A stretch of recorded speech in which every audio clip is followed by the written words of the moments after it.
Hey, welcome to the channel. Here in the video, we will share the details for Sonic the Hedgehog error code 1620. The error reads, "A communication error has occurred." Before we proceed, we want to let you know that we used AI for the voiceover and some graphics.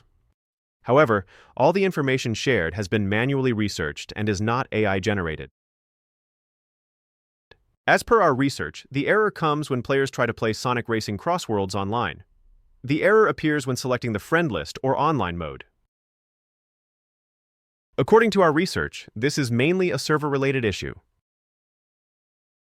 To deal with the error, the first thing we suggest is to power cycle your device along with the network. To do this, shut down your device and unplug your router from the power source. Then wait for a few minutes, then restart both. After that, check if you need to update the game. Then check if the error still comes. If the error still comes, then the servers may be unstable. You can check the game server status or refer to your gaming console server status. In case servers are down, then you should wait for some time and try again. That's all for the video. If this video helped, don't forget to like, share, and subscribe.